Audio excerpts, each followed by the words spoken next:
ये जो पत्थर है इसकी अवस्था शून्य की है, या फिर मैं ये कहना चाहूँ कि इस पत्थर का अहम शून्य है, इसके विचार शून्य हैं, या फिर इसका अहंकार शून्य है। अहम शून्य होने के बाद भी ये पत्थर पूर्ण जागृति में नहीं है, क्योंकि अहम शून्य अगर हो जाता है या फिर विचार शून्य अगर हो जाते हैं तो उसे जागृति नहीं कहते हैं। इस पत्थर का अहम शून्य है, इसके विचार शून्य है, लेकिन इसमें चेतना नहीं है। मतलब ये होशपूर्ण अवस्था में देख नहीं सकता है कि उसका अहम शून्य है या फिर उसके विचार शून्य हैं। तो शून्यता की अवस्था कोई पूर्ण वाली अवस्था नहीं होती है, उसमें बस अहम शून्य होता है। या फिर मैं ये कहना चाहूँ कि जब हमारा अहम शून्य हो जाता है या फिर विचार शून्य हो जाते हैं तो उसे ही शून्यता कहा जाता है, या फिर शून्यता का ध्यान वही होता है। शून्यता का मतलब मोक्ष मिल जाना या फिर मुक्ति मिल जाना नहीं होता है। शून्यता एक अवस्था होती है, जैसे कि इस पत्थर की अवस्था है। अगर आप शून्यता की अवस्था में चले जाते हैं तो सिंपली आपके विचार शून्य हो जाते हैं, आपका अहम शून्य हो जाता है। अहम शून्य होना ही पत्थर की अवस्था कही जा सकती है। मतलब इस पत्थर में अहंकार है नहीं, इसमें विचार भी नहीं है, लेकिन इसमें चेतना भी नहीं है साथ में। तो चेतना का होना बहुत ज़्यादा जरूरी है। अगर अहम शून्य हो जाता है और विचार शून्य हो जाते हैं, लेकिन चैतन्य भी ये पत्थर अगर होता है तो फिर ये पूर्ण जागृति कही जाती है। वरना खाली अहम शून्य होने से या फिर विचार शून्य होने से पूर्ण जागृति नहीं घटित होती है, वो अवस्था वो नहीं होती है। या फिर मैं ये कहना चाहूँ कि अहम शून्य हो जाने के बाद जो अगला चरण होता है वही पूर्ण जागृति वाला होता है, जिसमें कि चैतन्य होना होता है। मतलब ऐसा नहीं कि हमारा अहंकार या फिर अहम शून्य हो गया है, विचार भी शून्य हो गए हैं, बुद्धि मन भी शून्य हो गया है, लेकिन हम में चेतना भी नहीं है, हम बेहोश हैं। तो वास्तविक जागृति होती क्या है, इसको समझना बहुत ज़्यादा ज़रूरी है।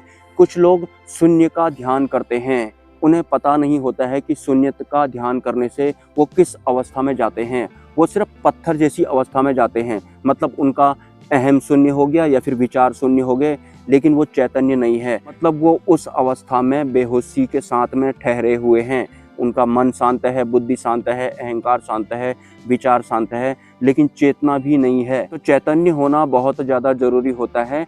चैतन्य होने के साथ अगर अहम शून्य होता है तो वही जागृति होती है। तो शून्यता का ध्यान जो लोग करते हैं वो पत्थर बन जाते हैं, का मतलब यही है कि जो सिर्फ शून्यता का ही ध्यान करेंगे उसे ही पूर्ण समझेंगे, जिनको ज्ञान नहीं होगा तो सिंपली वो पत्थर की अवस्था ही प्राप्त करने वाले हैं। क्योंकि इस पत्थर में अहम शून्य होता है, अहंकार शून्य होता है, विचार शून्य होते हैं, बुद्धि मन भी शून्य होता है, लेकिन चेतना नहीं होती है। या फिर मैं ये कहूँ कि इस पत्थर को होश नहीं होता है, बस ये शून्य होता है। शून्यता में ठहरना कोई पूर्णता नहीं होती है, वो एक अवस्था होती है। और अगर पूर्ण जागृति होगी तो ये पत्थर अहम शून्य होगा, लेकिन ये चैतन्य भी होगा। मतलब अहंकार शून्य होने के साथ चैतन्य होना तो पूर्णता ही कहलाएगा, वही पूर्णता होती भी है। लेकिन बहुत सारे लोग खाली अहम शून्य तक ही सीमित हो जाते हैं, या फिर शून्यता को वो मोक्ष समझ रहे होते हैं। शून्यता एक अवस्था होती है जिसमें अहम शून्य होना होता है, या फिर हमारा मन बुद्धि चित्त जो अहंकार होता है या फिर जो विचार होते हैं वो शून्य होना होते हैं। तो जो अहम शून्य होने के बाद भी ये जो पत्थर है ये चैतन्य नहीं है, मतलब इसमें चेतना नहीं है, तो इसका कोई फायदा नहीं है। बस बुद्धि मन अहंकार वगैरह शांत तो है इसका या फिर जीरो है। अगर ये थोड़ा बहुत चैतन्य हो जाता है अहम शून्य होने के बाद, तो ये जो पेड़ आपको दिख रहा है इसे आप कम जागृति के साथ शून्य होने वाली अवस्था बोल सकते हैं, क्योंकि पेड़ों में भी उतनी चेतना नहीं होती है। ये भी बस एक जगह में खड़े रहते हैं। हालांकि ये काफ़ी कुछ कैप्चर करते हैं, मतलब इनके आसपास जो भी हो रहा होगा, जो भी आ जा रहा होगा, वो सब इनके भीतर भरता है, वो सब ये कैप्चर करते हैं।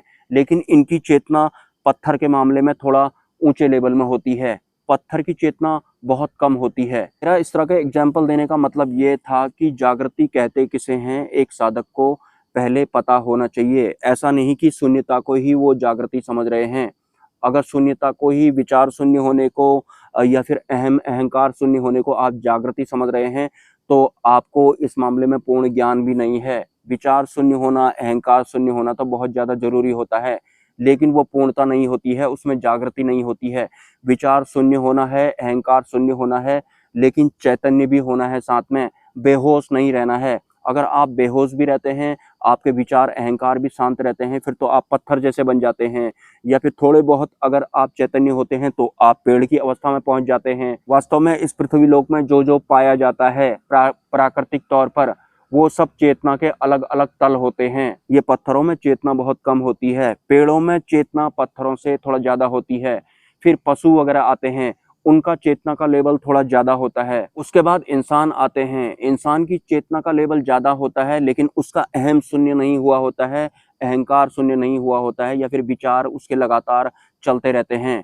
तो सिंपली एक इंसान शून्यता की अवस्था में भी नहीं होता है, मतलब उसका अहम शून्य भी नहीं हुआ होता है, और चेतना भी उसकी उस वे में नहीं होती है जिस वास्तविक वे को जागृति कहते हैं।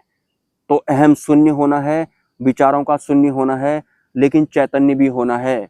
अगर आप अहम शून्य के साथ चैतन्य होते हैं, उसे ही साक्षी भाव कहा जाता है, और साक्षी भाव में ठहरना ही हम इंसानों की मुक्ति कहलाता है। वैसे मुक्तियां कई प्रकार की होती हैं, लेकिन इंसान को वास्तविक मुक्ति के बारे में नहीं पता होता है। तो आज तक उन्होंने जिस जिस तरह की मुक्तियों के बारे में या फिर मुक्तियों के लिए टेक्निक्स के बारे में सुना होता है, वो सभी तरह की टेक्निक्स का उपयोग करते हैं या फिर उन्हें आजमाने की कोशिश करते हैं, लेकिन वो कहीं पहुंचते नहीं हैं। मतलब चैतन्य होना बहुत ज़्यादा जरूरी होता है। सिर्फ विचार शून्य होने से काम नहीं चलता है, या फिर अहंकार शून्य होने से काम नहीं चलता है।